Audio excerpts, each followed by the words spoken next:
नमस्कार, बहुत स्वागत है आपका। मैं हूं आपके साथ सुमित झा। बुलेटिन की शुरुआत करेंगे और बताते हैं कि चौथे चरण के मतदान के लिए चुनाव प्रचार का शोर थम चुका है। चौथे चरण का थम गया है चुनावी शोर। चौथे चरण में 96 सीटों पर 13 मई को मतदान होना है। चौथे चरण में 10 राज्यों में सोमवार को वोटिंग होनी है। 1717 उम्मीदवारों की किस्मत ईवीएम में बंद होगी। यूपी में 13 सीटों पर 13 मई को मतदान है। चौथे फेज में अखिलेश की साख दांव पर लगी हुई है। आंध्र प्रदेश की 25 सीटों पर मतदान होना है। वहीं बिहार में 5 लोकसभा सीटों पर वोटिंग होगी। मध्य प्रदेश की 8 लोकसभा सीट पर मतदान होना है। महाराष्ट्र की 11 लोकसभा सीटों पर वोटिंग होनी है।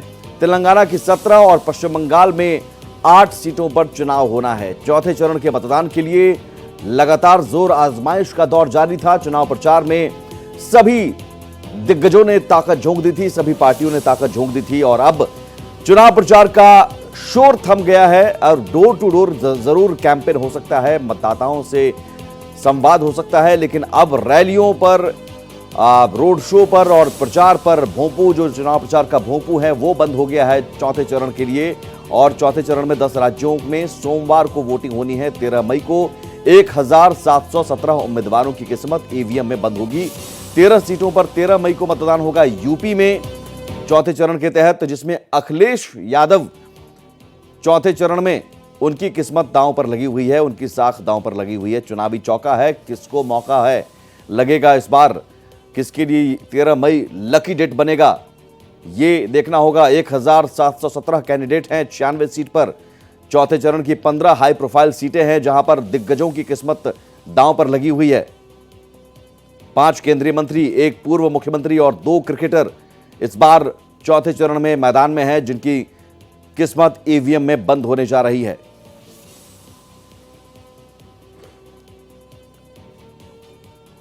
तो 96 सीटों पर वोटिंग होनी है 13 मई को। 1717 कैंडिडेट्स की साख दांव पर लगी हुई है और देखना होगा कि अब तक जो 3 चरण में मतदान हुए हैं, वोटिंग प्रतिशत ज्यादा उत्साहजनक नहीं रहा।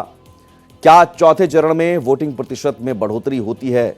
चुनाव आयोग लगातार इसके लिए कोशिश में जुटा हुआ है कि वोटिंग परसेंटेज बढ़े, जो कि अब तक 3 चरणों में दिखा नहीं है उत्साह। मतदाताओं में भीषण गर्मी भी एक बड़ी वजह रही, लेकिन चुनाव आयोग की तरफ से पूरी व्यवस्था किए जाने का दावा बार बार किया जा रहा है पोलिंग बूथ पर। तो 13 मई को 96 सीट, 10 राज्य और 1717 उम्मीदवार, 97 करोड़ से ज्यादा वोटर। 13 मई को 96 सीटों पर वोटिंग होनी है। 10 राज्यों की 96 सीट हैं ये, जिनमें 13 सीटें तो यूपी की हैं जिस पर वोटिंग होनी है। 1717 कुल उम्मीदवार हैं और 15 हाई प्रोफाइल सीटें ऐसी हैं जहां पर जो दिग्गज हैं, केंद्रीय मंत्री हैं, जो बड़े नाम हैं, उनमें अखिलेश यादव भी हैं, उनकी किस्मत दांव पर लगी हुई है और 13 मई को ईवीएम में उनकी किस्मत ईवीएम में बंद हो जाएगी।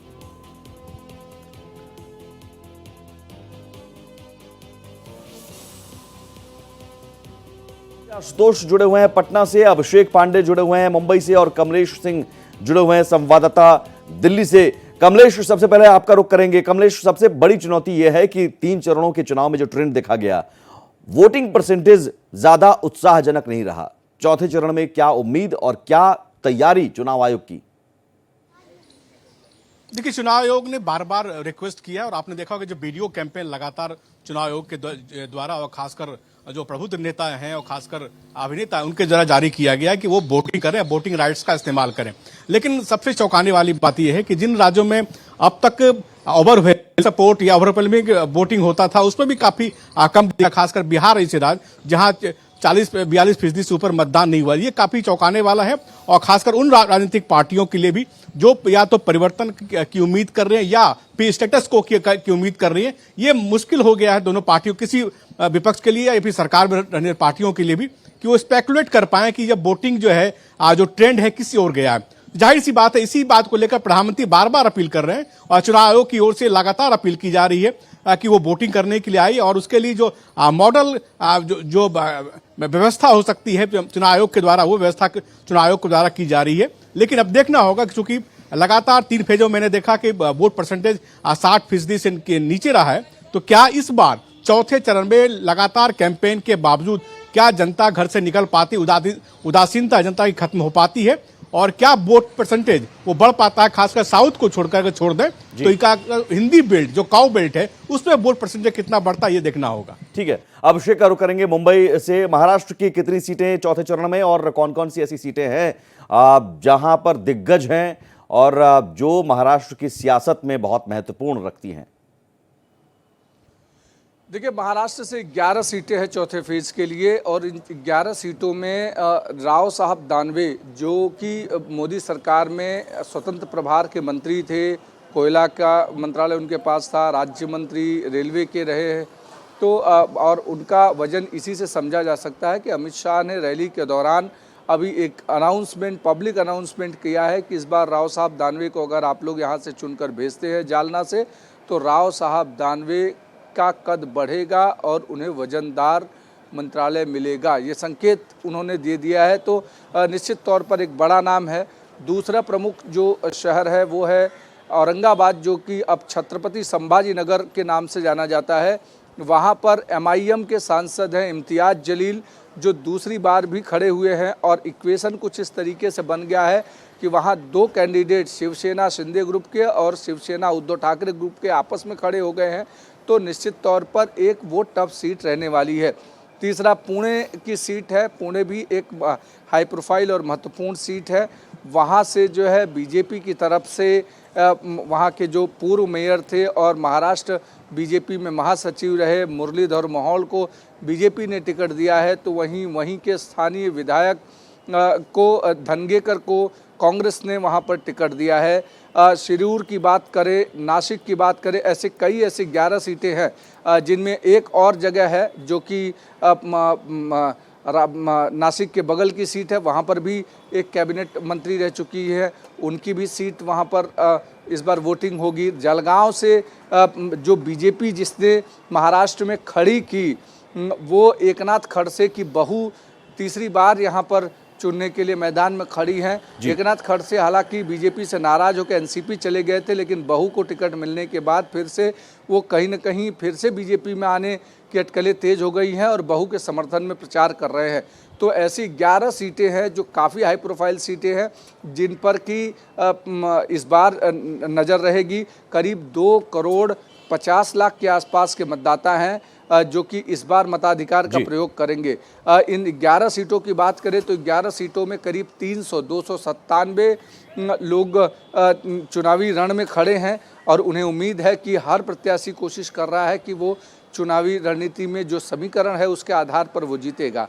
लेकिन अब आज चुनावी प्रचार जो थमा है सुमित, उसके बाद से अब लोगों की जो 48 घंटे का समय होता है, ये निश्चित तौर पर ये क्रीमी समय कहा जाता है, जिस समय हर मतदाता को कनेक्ट करने की हर प्रत्याशी कोशिश करता है ताकि उसके समर्थन में मतदान रहे।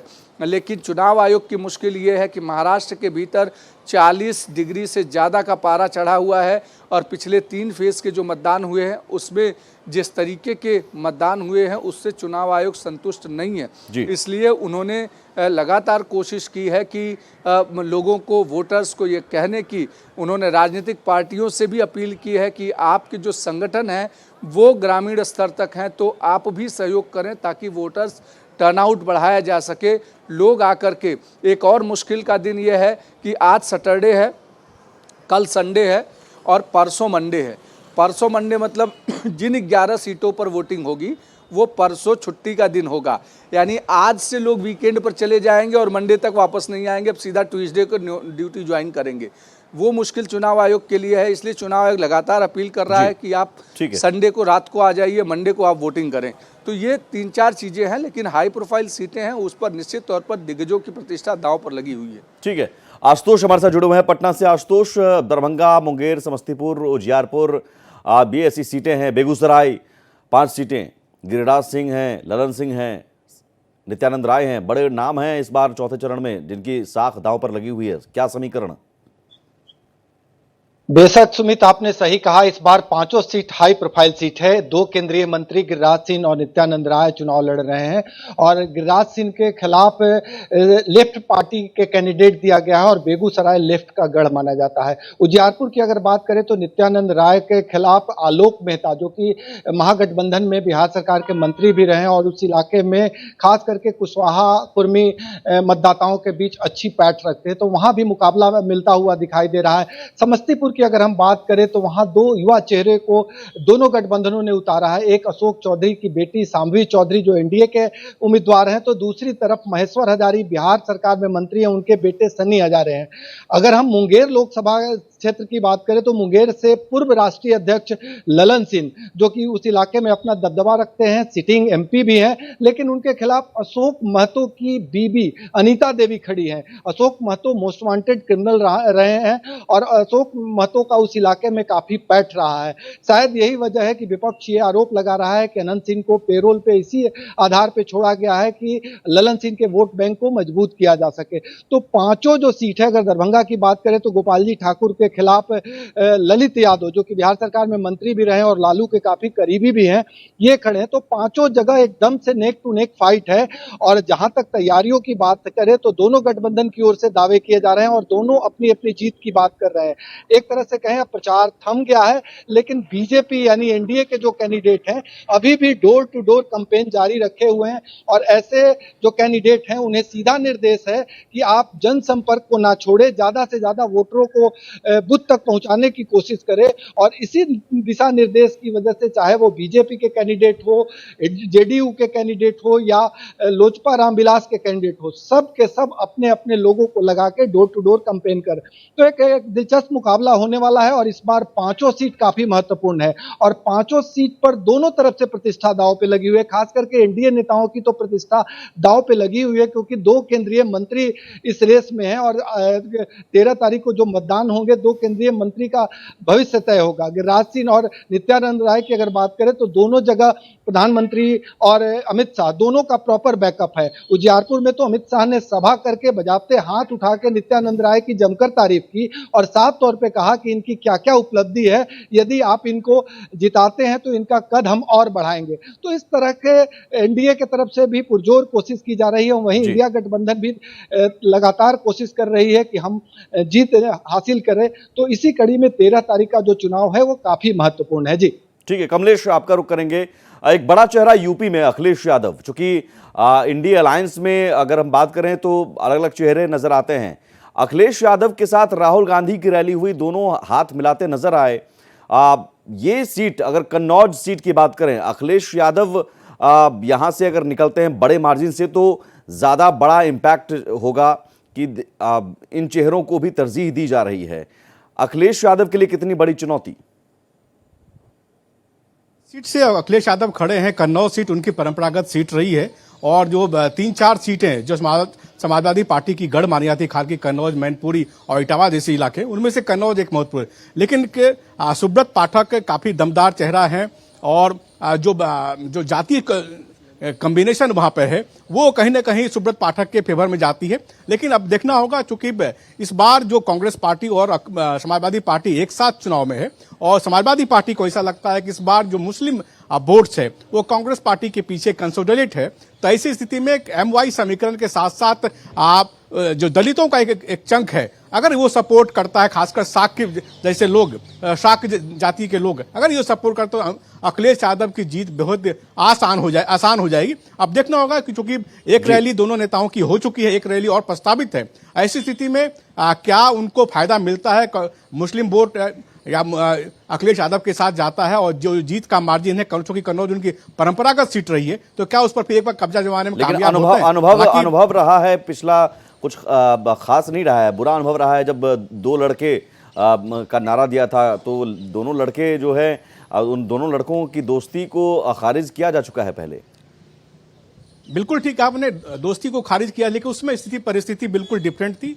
इस बार जो जानकारी मिली है, इस बार कि यादव जो जात है, चूंकि वो मुलायम सिंह यादव के साथ हमेशा से रहा है, लेकिन इस बार वाई जो मुस्लिम जो मुस्लिम वोटर्स है वो कांग्रेस के पीछे कंसोलिडेट है। तो वहां कन्नौज का समीकरण आप देखेंगे तो 45% के आसपास अगर मुस्लिम यादव को मिला दिया तो वो समीकरण बनता है। ऐसी स्थिति में अगर दोनों एक मुश्त वोट कर देती है और साथ में कोई शाक्य जैसे वोटर, जैसे मैंने भी कहा जो दलित कम्युनिटी से आता है, अगर उनका वोट मिल जाता है तो निश्चित रूप से ये जीत नसीब हो जाएगी अखिलेश यादव को। लेकिन फिलहाल सब जनता के हाथ में है, जनता किस ओर वोट करती है। बिल्कुल, जल्दी से मुद्दों की बात कर लेते हैं। तीसरे चरण तक, 3 चरणों तक कई सारे मुद्दे सामने आए। चौथे चरण के चुनाव प्रचार में तो पाकिस्तान, हिंदू मुसलमान, सैम पित्रोदा के बयान, नस्लवादी टिप्पणी, फिर अभी मणिशंकर अय्यर भी कूद पड़े, या फिर अदानी अंबानी भी का भी नाम आ गया। इन मुद्दों का कितना असर चौथे चरण में? देखिए, एक बात तो समझनी पड़ेगी कि जो 3 चरणों के चुनाव आपने देखे होंगे, 3 चरणों में कहीं न कहीं विकास के सेंट्रिक बातें हो रही थी। खुद प्रधानमंत्री अपनी सभा में विकास की बातें कर रही थी और जाहिर सी इंडिया गठबंधन को जरूर वो अटैक कर रहे थे, ये क्योंकि वो गठबंधन जो है कंसोलिडेट नहीं है और कहीं ना कहीं वीक गठबंधन है। लेकिन अब जो 3 चरणों के चुनाव वोटिंग परसेंटेज को देखने के बाद कहीं ना कहीं दोनों तरफ ऐसा लगा है कि इस परसेंटेज को बढ़ाने के लिए ध्रुवीकरण जरूरी है। इसलिए आपने देखा कि एक तरफ से अचानक से ये जो पूरा जो हाई वोल्टेज ड्रामा टर्न हो गया और कहीं ना कहीं ये बिल्कुल मुस्लिम वर्सेस हिंदू होने लगा और जो गड़े मुर्दे हैं वो उखड़ने शुरू हो, दोनों तरफ से गड़े मुर्दे उखाड़े जा रहे हैं। जाहिर सी बात है कहीं ना कहीं पूरे प्रोसेस को चर्निंग को एक तरफ करने की कोशिश की, चार्ज करने की कोशिश हो रही है कि मतदाता बाहर निकले और 2014 का, मैं 19 नहीं कहूं, 2014 का माहौल बनाने की कोशिश की जा रही है। क्योंकि 2014 का माहौल अगर बनता है तो बीजेपी के लिए मुफीद, बीजेपी के लिए जो 400 का आंकड़ा बीजेपी क्लेम कर रही है उसको पाना लगभग संभव हो पाएगा। लेकिन फिलहाल अभी स्थिति है कि पूरे प्रोसेस को चार्ज करने की कोशिश दोनों ओर से की जा रही है। इसलिए आपने देखा 3 फेज के चुनाव के बाद चौथे फेज में पूरे माहौल को गरमाने की कोशिश की गई, दोनों ओर से की गई है। बिल्कुल। आशुतोष, चौथे चरण में क्या मुद्दे, इन 5 सीटों पर कौन कौन से मुद्दे रहे जो प्रभावी हो सकते हैं वोटिंग के दौरान? उनमें क्या स्थानीय मुद्दे भी हो सकते हैं या फिर राष्ट्रीय स्तर के मुद्दे हो सकते हैं? खासतौर पर लालू यादव का बयान आया था मुस्लिम आरक्षण को लेकर, फिर बाद में उनको सफाई देनी पड़ी थी। बेशक सुमित, आपने सही कहा। जब चुनाव की शुरुआत हुई थी तो बेरोजगारी, महंगाई और आरक्षण एक महत्वपूर्ण मुद्दा था। लेकिन तीसरे चरण के बाद जो भटकाव आया है, तमाम दलों की ओर से यह भटकाव जारी है।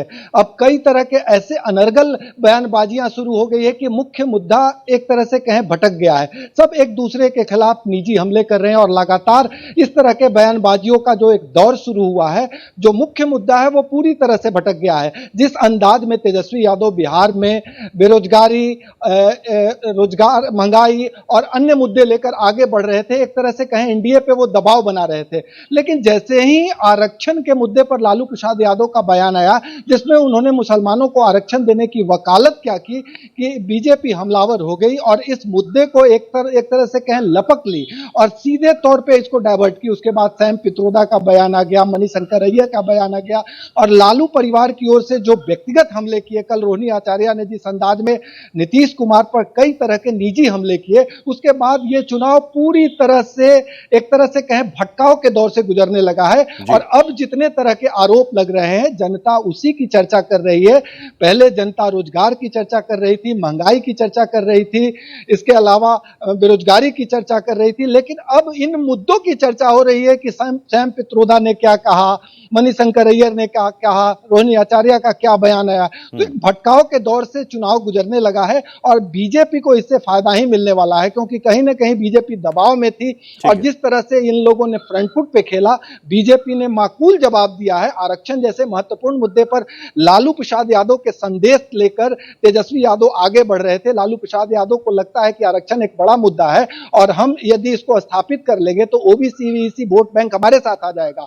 तो एमवाई समीकरण के अलावा अगर ओबीसी ईबीसी हमारे साथ आ जाएगा तो हमारी जीत सुनिश्चित हो जाएगी। लेकिन इस बार बीजेपी के नेताओं ने आरक्षण जैसे मुद्दे को टाँटे फिस कर दिया, क्योंकि मुसलमानों को आरक्षण दिए जाने का जो बयान लालू प्रसाद यादव ने दिया, उसके बाद ओबीसी ईबीसी के बीच बीजेपी ये संदेश देने में कामयाब हो गई कि ये रिजर्वेशन काट के मुसलमानों को देना चाहते हैं। और जिस मंसूबे से लालू प्रसाद यादव ने सगुफा छोड़ा था या तेजस्वी को ट्रेंड करके तमाम सभाओं में आरक्षण को मुद्दा बनवा रहे थे, उसको कमजोर एक तरह से बीजेपी ने किया है और इसका फायदा बीजेपी को मिलेगा। तो मुख्य मुद्दे भटके हैं, सामान्य जो ओछे मुद्दे हैं वो आ रहे हैं और एक तरह से कहें अब चुनाव भटकाव के दौर से गुजरने लगा है। जी अभिषेक, महाराष्ट्र की पॉलिटिक्स में खासतौर पर शिवसेना का बंटवारा, एनसीपी का बंटवारा, अजीत गुट, शरद पवार गुट, शिंदे गुट और उद्धव गुट, इन सब के लिए एक तरह से लिटमस टेस्ट भी है ये लोकसभा चुनाव।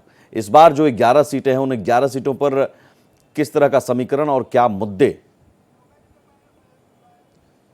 देखिए, अगर 11 सीटों की बात करें तो ये 11 सीटें अब धीरे धीरे शहरी इलाके की सीटें आ गई। अब तक जो भी 3 सीटें थी, जो तीन फेज थे, वो तीनों फेज जो है ग्रामीण इलाके के फेज थे। अब शहरी इलाके के फेज आ गए तो निश्चित तौर पर मुद्दे अब चेंज होने लगे। जो ग्रामीण इलाके में जातिगत आधार पर चीज़ें सेट की जा रही थी, अब इसमें कहीं ना कहीं जिस तरीके से प्रधानमंत्री ने नंदुरबार में कहा कि जो आदिवासियों का आरक्षण है, जो दलितों का आरक्षण है, वो कांग्रेस मुस्लिमों को देना चाहती है, यानी मुद्दा क्लियर हो गया कि कहीं ना कहीं आरक्षण एक प्रमुख मुद्दा रहा। दूसरा, शहरी क्षेत्र में जिस तरीके से विकास हुआ पिछले 10 सालों के भीतर, उसको कहीं ना कहीं गिराने की कोशिश हो रही है। लेकिन बीड़ जो लोकसभा सीट है, वहाँ पर इंटरेस्टिंग फाइट इसलिए है क्योंकि वहाँ पंकजा मुंडे चुनाव मैदान में है बीजेपी की तरफ से। वो एक होम पिच रहा है लगातार गोपीनाथ मुंडे का, और गोपीनाथ मुंडे के बाद प्रीतम मुंडे वहां से सांसद रही। इस बार प्रीतम मुंडे को काटकर उनकी बड़ी बहन पंकजा को वहां से टिकट दे दिया गया।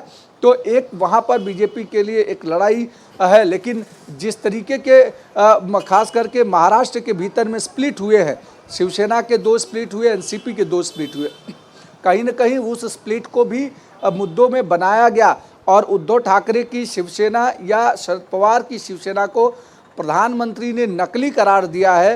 तो निश्चित तौर पर ये मुद्दा एक प्रमुख मुद्दा रहा है बीजेपी के लिए कि कैसे उनके साथ आए लोगों को असली बताया जाए और इनको नकली बताया जाए। हालांकि भावनिक आधार पर उद्धव ठाकरे और शरद पवार लगातार खेलने की कोशिश कर रहे हैं, एक सेंटीमेंट बनाने की कोशिश कर रहे हैं अपने पक्ष में, ताकि वोटर्स को डाइवर्ट किया जाए। लेकिन शहरी इलाके का वोटर है, इसलिए जब भी वोट करने निकलेगा तो कई सारे मुद्दे लेकर के निकलेगा, और उसमें खास करके जो विकास का मुद्दा है, शहरी अर्बनाइजेशन का जो मुद्दा है, वो एक प्रमुख तौर पर जरूर रहेगा। कौन कौन से चेहरे हैं जो असर डाल सकते हैं इस बार, अभिषेक? देखिए, इस बार जो प्रमुख तौर पे चेहरे हैं, जो पंकजा मुंडे हैं, मैंने बताया। दूसरा, हिना गावित हैं, जो तीसरी बार लोकसभा के लिए नंदुरबार से खड़ी हुई हैं। उनके पिता वो कद्दावर मिनिस्टर हैं महाराष्ट्र में सरकार में। उनका एक है रावेर से वो एकनाथ खड़से की बहू तीसरी बार मैदान में है, वो एक प्रमुख चेहरा है। जालना से राव साहब दानवे हैं, वो प्रमुख चेहरा है। अगर औरंगाबाद से बात करें, छत्रपति संभाजी नगर से, वहाँ इम्तियाज जलील एक प्रमुख चेहरा है। तो निश्चित तौर पर इस तरीके के चेहरे हैं। चलिए, बिल्कुल इन चेहरों की साख दांव पर लगी हुई है, किस्मत दांव पर लगी हुई है। आज देखना होगा चौथे चरण में जनता क्या फैसला सुनाती है। बहुत शुक्रिया कमलेश, आशुतोष, अभिषेक, आप तीनों का। आज जरूर अपील जरूर है भारत एक्सप्रेस की कि अगर आपके क्षेत्र में मतदान होना है चौथे चरण में तो वोट डालने जरूर निकलिएगा।